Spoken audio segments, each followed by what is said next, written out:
Kadangkala di dalam kehidupan kita, kita mengalami ada sesuatu yang sangat besar yang menutup-nutupi kuasa kebangkitan daripada Yesus Kristus dari kehidupan kita. Semua daripada kita sudah baca firman Tuhan. Kita tahu Tuhan Yesus bangkit. Kita tahu kita harus mengasihi. Kita tahu kita harus mengampuni. Kita tahu kita harus beriman. Tapi kadangkala kalau masalah datang itu seolah-olah batu yang amat besar, memang sangat besar itu menutupi iman kita. Menutupi apa yang sudah kita pelajari dari firman Tuhan. Menutupi Yesus yang bangkit di dalam hidup kita. Nah, kita lihat di dalam Alkitab, mereka sudah berbincang-bincang siapa yang akan menggulingkan batu yang memang sangat besar itu. Tetapi kalau kita lihat mereka datang di situ, batu itu sudah terguling. Nah, mari kita renungkan. Batu yang sudah terguling itu bukan membuat supaya Yesus bisa keluar.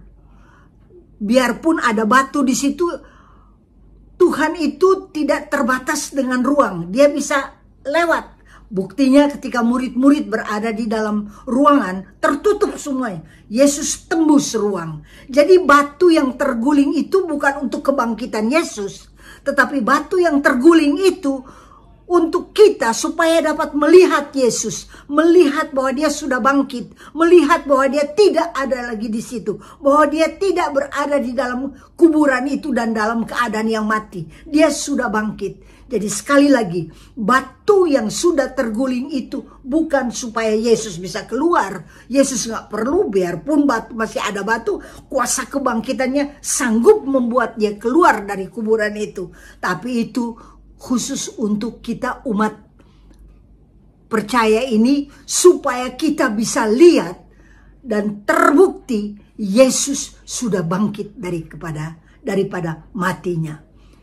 Mari kita belajar dari firman Tuhan.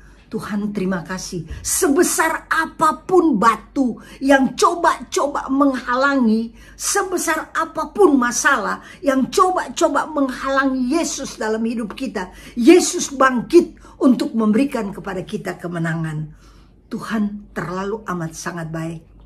Saya ingat waktu saya beberapa bulan yang lalu saya sakit, kena light stroke. Saya lihat betapa hebatnya Tuhan. Hanya sejenak saja saya sakit. Hanya sebentar saja saya sakit. Kemudian kuasa kebangkitan daripada Tuhan itu memampukan saya untuk menikmati kesembuhan dan kesehatan yang Tuhan berikan kepada saya. Itu harus ada pengalaman demi pengalaman di mana kita mengalami sebesar apapun masalah itu, sebesar apapun sakit penyakit yang coba-coba menghalangi iman kita untuk melihat kebangkitan daripada Tuhan. Kuasa kebangkitan daripada Tuhan itu dahsyat dan luar biasa. Saya mengalami secara pribadi. Tidak gampang. Tidak gampang untuk mengampuni orang yang bersalah kepada kita. Tidak gampang untuk berbaikan dengan orang yang bersalah. Tetapi saya renungkan, di atas kayu salib, Tuhan sudah menanggung semua dosa dan kesalahan kita. Saya pun minta ampun kepada Tuhan. Saya renungkan apa yang Tuhan buat. Dan kuasa kebangkitan, kasih daripada Tuhan begitu mengalir di dalam hati saya. Sehingga ketika saya sakit, saya bisa bangkit. Saya bisa sembuh. Saya bisa sehat. Semua karena Tuhan Yesus Kristus.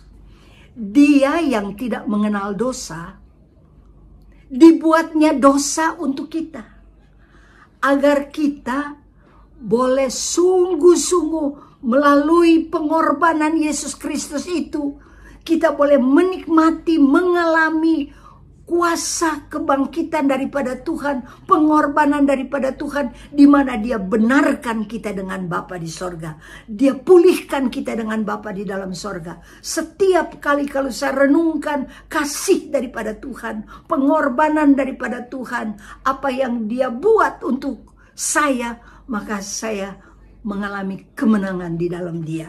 Di Di dalam Filipi 3 kita sama-sama lihat ayat 10 berkata demikian. Yang ku kehendaki ialah mengenal Dia dan kuasa kebangkitannya dan persekutuan dalam penderitaannya, di mana aku menjadi serupa dengan Dia dalam kematiannya, supaya aku akhirnya beroleh kebangkitan di antara orang mati.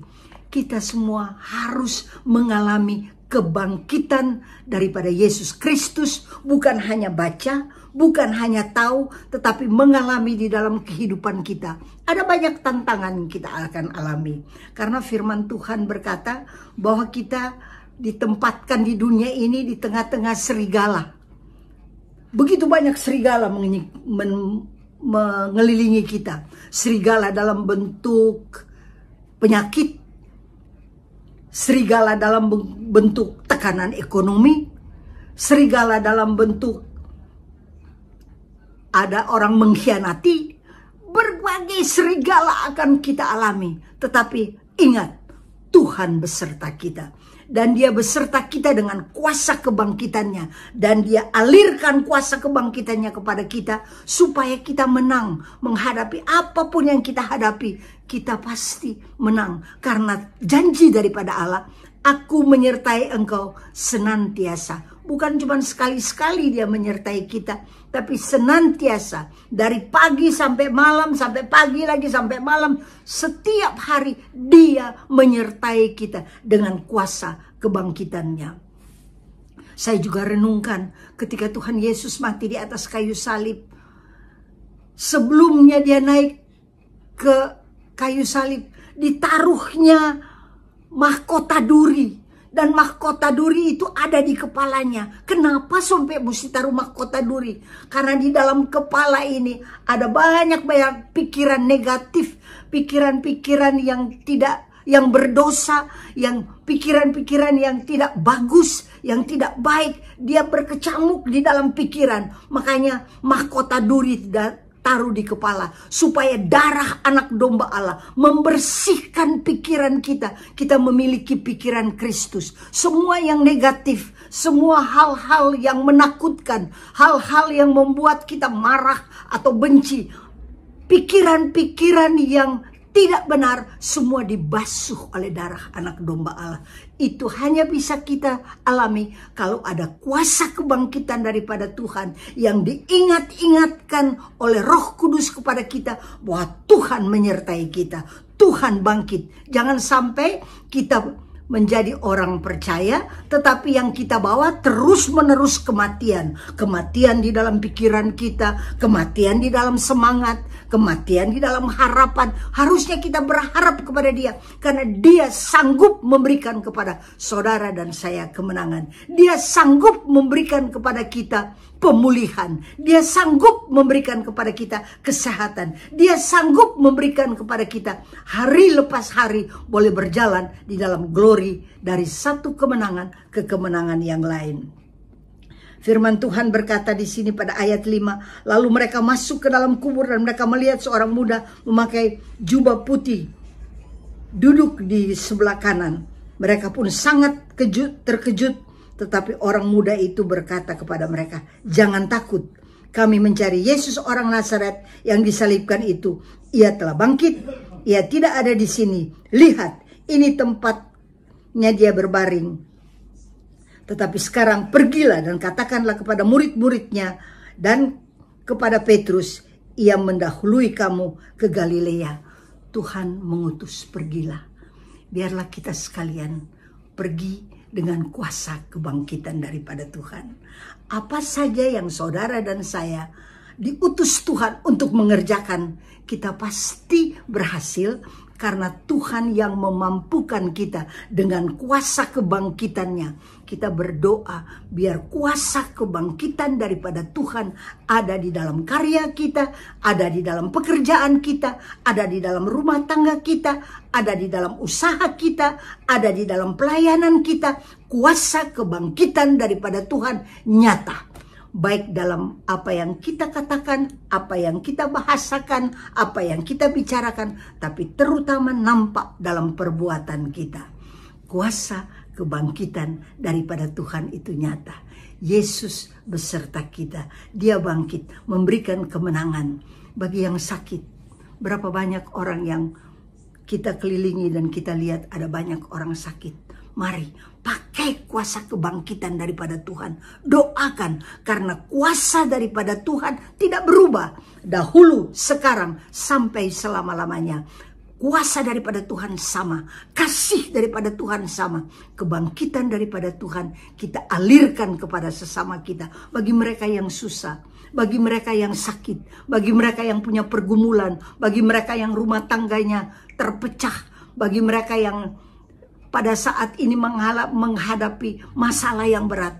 Biar kita berdoa, melayani dengan kuasa kebangkitan daripada Tuhan. Karena Tuhan Yesus nyata, Dia hidup, dan Dia mau supaya kita semua mengalami kebangkitan daripada Tuhan. Terima kasih, Tuhan memberkati. Mari kita berdoa. Kalau ada di tempat ini yang sakit, kalau ada di tempat ini yang punya sakit penyakit, atau harapan yang saat ini agak pudar, mari kita berdoa. Kita minta biar kita mengalami Tuhan bangkitkan semangat kita, bangkitkan kesehatan kita, bangkitkan pertolongan yang luar biasa, di mana ada beberapa orang yang mengalami tekanan ekonomi yang luar biasa. Tuhan pulihkan, Tuhan buka jalan, Tuhan buka pintu, kuasa kebangkitan daripada Tuhan mengalir. Dan kita, saudara dan saya, boleh menjadi saluran berkat bagi sesama. Mari kita berdoa. Dalam nama Bapa dan Putra dan Roh Kudus, amin. Kami sangat bersyukur dan berterima kasih Tuhan, bahwa batu yang sangat besar itu sudah terguling. Apa yang coba-coba menghalangi kami, sehingga kami tidak bisa mengalami kebangkitan daripada Tuhan. Bapa, saat ini kami sangat percaya bahwa kuasa kebangkitan daripadamu sudah menggulingkan batu yang sangat besar itu, sehingga kami bisa melihat, berjumpa dengan Tuhan yang sudah bangkit dan memberikan kemenangan bagi kami. Kami berdoa bagi mereka yang sakit, Tuhan. Kalau ada yang sakit di tempat ini, kami tumpangkan tangan kepada tempat yang sakit. Apakah itu di bagian dada, apakah itu di bagian perut, apakah dia sakit kanker, apakah dia sakit liver, apakah dia sakit punggung, sakit apapun dia mengalami saat ini. Kami sangat percaya kuasa kebangkitan daripada Tuhan mengalir saat ini. Di dalam nama Yesus Kristus, kami percaya oleh bilur-bilur Kristus, kamu sudah sembuh. Sakit penyakit yang coba-coba menyerang orang percaya, kami patahkan, kami hancurkan dalam nama Yesus. Tercabutlah sampai ke akar-akar. Dan di dalam nama Tuhan Yesus Kristus, jadilah engkau sembuh. Kalau ada yang mengalami masalah di dalam rumah tangga, kami berdoa Tuhan, kalau dahulu engkau ubah air pembasuhan, engkau ubah menjadi anggur yang manis. Kami berdoa untuk pernikahan-pernikahan yang saat ini mengalami Tuhan air pembasuhan. Ubahlah Tuhan menjadi anggur yang manis, sehingga kasih daripadamu, kuasa kebangkitan daripadamu mengalir di dalam kehidupan rumah tangga daripada anak-anakmu. Dan saat ini dipulihkan, karena kami sangat percaya rencana daripadamu adalah indah, adalah bahagia, adalah sukacita, adalah rukun. Kami berdoa Tuhan untuk keluarga yang mengalami perpecahan atau tidak akur satu sama lain, dipulihkan oleh Engkau. Kami sangat percaya air pembasuhan itu berubah menjadi anggur yang manis. Kalau ada saat ini yang putus harapan karena dia lihat bahwa keadaan pekerjaannya makin hari makin menurun, kami berdoa Tuhan, Engkau adalah sumber berkat. Allahku akan memenuhi segala keperluanmu menurut kekayaan dan kemuliaannya dalam Yesus Kristus Tuhan. Kami berdoa Tuhan, biar mereka yang mengalami ekonomi yang sungguh-sungguh saat ini tertekan, Engkau buka jalan, Engkau buka jalan Tuhan. Engkau adalah sumber pengharapan kami dan sumber berkat kami. Engkau sanggup memberkati mata pencaharian daripada anak-anak-Mu yang berharap dan bersandar daripadamu. Terima kasih Bapa di dalam surga. Biar damai sejahtera dari tempat yang maha tinggi mengalir kepada kami sekalian. Dan kami mengalami Yesus bangkit di dalam hidup kami. Kami mengalami kebangkitan daripada Tuhan nyata di dalam hidup kami. Terima kasih Bapa di dalam sorga. Kami percaya Engkau dengar doa kami dan Engkau berkati setiap orang yang berdoa pada malam hari ini, berharap padamu dan bersandar padamu. Dalam nama Yesus Kristus Tuhan, kami bersyukur dan berterima kasih. Amin. Dalam nama Bapa dan Putra dan Roh Kudus. Amin. Tuhan memberkati. Semua bunga ikut bernyanyi.